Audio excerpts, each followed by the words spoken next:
Մենք ասում էինք, որ եթե այն իշխանությունը,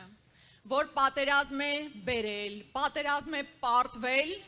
չի կարող ոչ խաղաղություն ապահովել, ոչ անվտանգություն ապահովել։ Եվ ցավոք մենք իրավացի ենք դա ասելով։ Եվ մենք տեսանք, որ վերընտրվելուց հետո 21 թվականից մինչև հիմա մի բան է լավ արել այս իշխանությունը, հանձնել է, եթե աշխարհում մրցույթ լիներ հանձնելու, այս իշխանությունը վստահաբար առաջին տեղը կգրավեր։ 21 թվականից հետո ամբողջությամբ հանձնել է Արցախը, հանձնել է Գորիս-Կապան ճանապարհը, մեր մինչ համայնքային Կապան ճակատային ճանապարհը։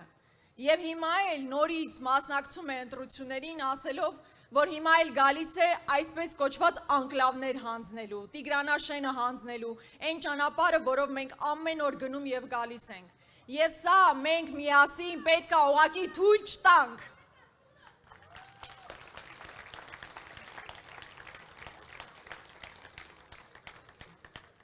Եվ մի բան, եթե ընդհանրապես պետք է հանձնվի, պետք է հանձնվի Նիկոլ Փաշինյանը, հայկական արդարադատությանը։ Որովհետև անհնար է հազարամյակներով բնակեցված հայրենիք կորցնել, հանձնել, հազարավոր տղաների կյանքը դնել զոհասեղանին եւ դրա համար որևէ պատասխանատվության չենթարկվել։ Եվ մեր քաղաքական ուժը եւ հատկապես մեր քաղաքական ուժի առաջնորդը շատ հստակ է դիրքորոշումը հայտնում է։ Սիրելի կապանցիներ, ես գիտեք, ծնվել մեծացել եմ Կապան քաղաքում եւ այստեղ ապրող մարդիկ մանկուց ի վեր ներշնչվել են հերոսական կերպարներով, Գարեգին Նժդե, Դավիթ Բեկ, Պողոս Դավթյան, Արամ Մանուկյան, առաջին հանրապետության հիմնադիր, եւ մենք գիտենք, թե հերոսական ճանապարհը որն է եւ հերոսն ովքեր են։ Հիմա մեզ բոլորիս փորձում են համոզել, որ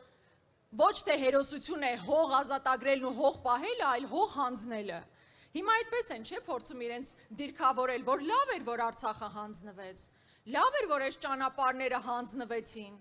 Մենք ասում ենք հակառակը, կապանցին պետք է մերժի ցանկացած նման զիջողական քաղաքականություն։ Մենք իհարկե ուզում ենք լավ հարաբերություններ ունենալ մեր հարևանների հետ, բայց այդ հարաբերությունների կարգավորումը չի կարող լինել սեփական արժանապատվության նվաստացման եւ ստորացման ճանապարհով եւ կապանցին որևէ կերպ դա թույլ տալ ուղղակի չի կարող։